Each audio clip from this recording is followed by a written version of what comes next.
السلام عليكم ورحمة الله وبركاته. إن الحمد لله نحمده ونصلي على رسوله الكريم. أعوذ بالله من الشيطان الرجيم. بسم الله الرحمن الرحيم. قل هو الله أحد الله الصمد لم يلد ولم يولد ولم يكن له كفوا أحد. اہل ایمان زندگی کا ہر مسئلہ اللہ کی کتاب جناب محمد الرسول اللہ صلی اللہ علیہ وسلم کی احادیث سے لیتے ہیں. یہ مومنین کا طریقہ ہے، سلف صالحین کا طریقہ ہے کہ ہم نے دین کتاب اللہ اور سنت رسول اللہ سے لینا ہے. دین نہ تو اندھی تقلید سے لیا جاتا ہے کہ کسی ایک شخص کو پکڑ لیا جائے اور اس کی ہر بات اپنے لیے حجت بنا لی جائے، اور نہ ہی رائے اور قیاس سے لیا جاتا ہے، بلکہ دین نصوص سے لیا جاتا ہے کہ قرآن حکیم کی نص یہ کہتی ہے، رسول اللہ صلی اللہ علیہ وسلم کی حدیث یہ حکم دیتی ہے. آئیے پیارے نبی جناب محمد الرسول اللہ صلی اللہ علیہ وسلم کا فرمان سنتے ہیں.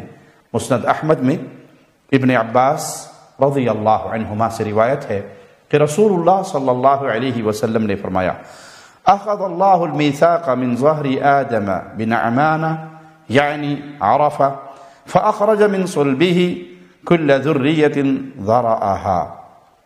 اللہ تعالی نے وادی نعمان یعنی عرفہ میں سیدنا آدم کی پشت سے عہد لیا، اس طرح سے کہ ان کی پشت سے ان کی اولاد کو نکالا جنہیں اس نے پیدا کرنا تھا.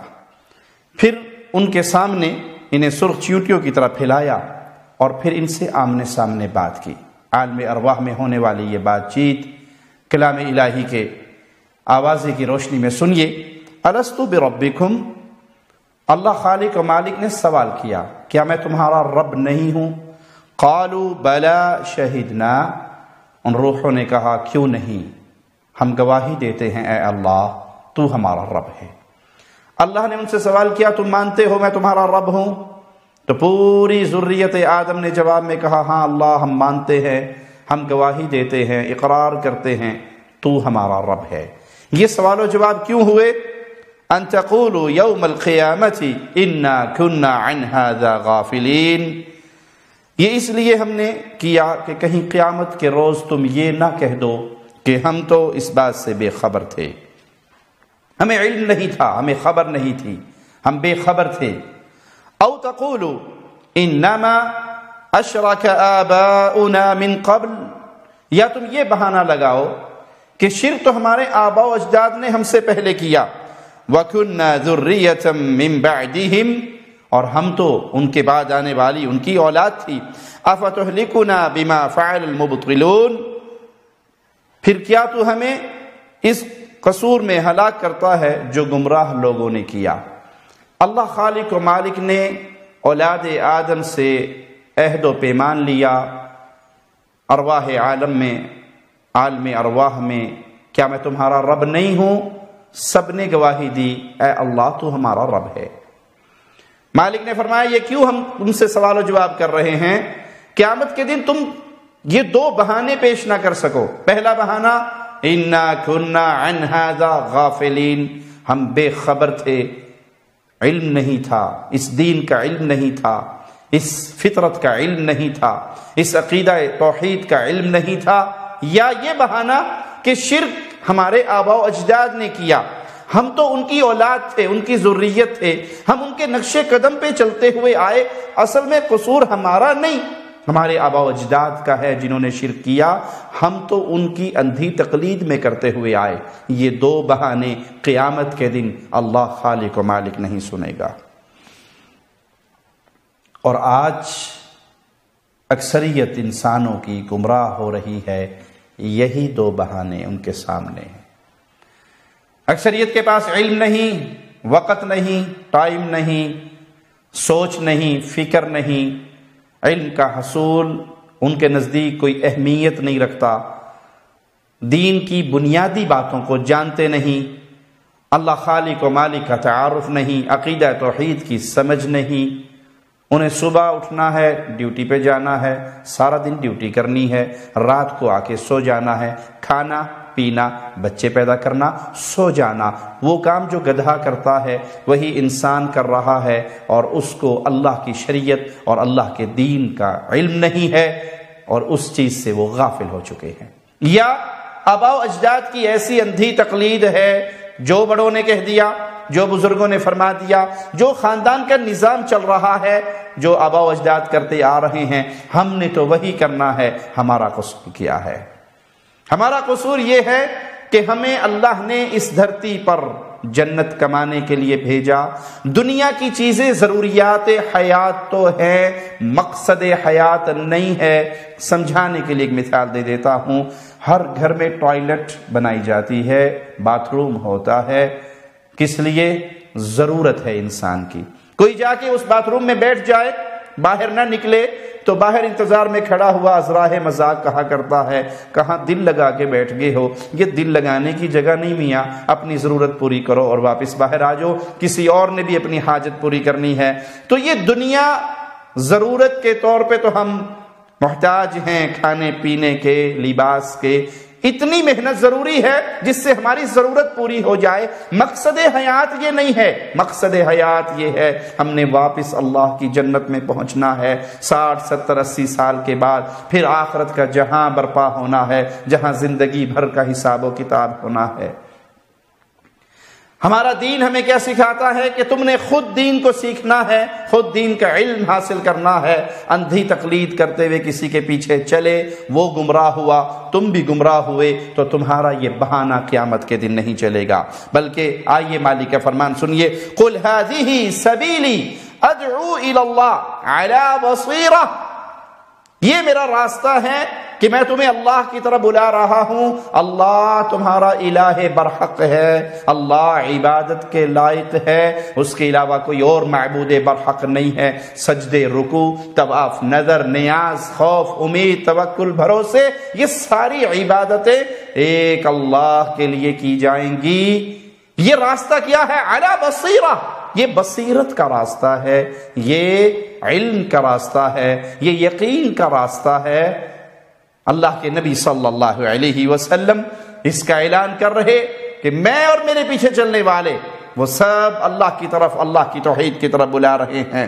تو دینی احکام میں دلیل بنیاد ہوا کرتی ہے۔ یہ عقیدہ بنانا ہے، دلیل کیا ہے؟ اللہ کی کتاب میں یا رسول اللہ صلی اللہ علیہ وسلم کی حدیث میں۔ یہ عمل کرنا ہے، دلیل کیا ہے؟ اللہ کی کتاب میں یا رسول اللہ صلی اللہ علیہ وسلم کی حدیث میں۔ یہ بنیاد ہے دین سیکھنے کی، یہ بنیاد ہے دین سمجھنے کی۔ صحیح بخاری حدیث نمبر 100، عبداللہ بن عمر بیان کرتے ہیں کہ میں نے نبی کریم صلی اللہ علیہ وسلم کو یہ فرماتے ہوئے سنا، ان اللہ لا ينزع العلم بعد ان اعطاكموه انتزاعا، اللہ مالک جس نے تمہیں علم دے دیا وہ تم سے ایسے ہی علم چھینے گا نہیں، ولیکن ينتزعه منهم مع قبض العلماء، یہ نہیں ہوگا کہ انسان سوئے ہوئے ہیں، علماء ہیں، ان کے پاس علم ہے، صبح بیدار ہوں گے تو سینے ان کے علم سے خالی ہو چکے ہوں گے، ایسا ماجرا نہیں ہے، بلکہ اللہ علماء کو اٹھا لے گا، علماء کو موت دے دے گا، علماء کو اپنے پاس بلا لے گا۔ علماء کے اٹھ جانے سے ان کا علم بھی اٹھ جائے گا، جو عالم دفن ہوگا اپنے ساتھ مکمل علم کو لے کر چلا جائے گا۔ فَيَبْقَى نَاسٌ جُهَّالٌ، پھر جاہل لوگ باقی رہ جائیں گے، لوگ ان سے آ کر فتوے پوچھیں گے، لوگ ان سے آ کے سوال پوچھیں گے۔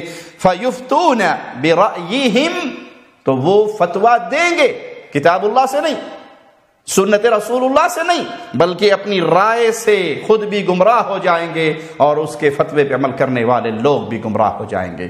تو دین اسلام رائے کا نام نہیں ہے کہ میری رائے یہ ہے، میرا خیال یہ ہے، امام صاحب کی رائے یہ ہے، پیر صاحب کی رائے یہ ہے، شیخ و مرشد کی رائے یہ ہے۔ دین اسلام نام ہے، اللہ کا حکم یوں ہے اور رسول اللہ صلی اللہ علیہ وسلم کا حکم یوں ہے۔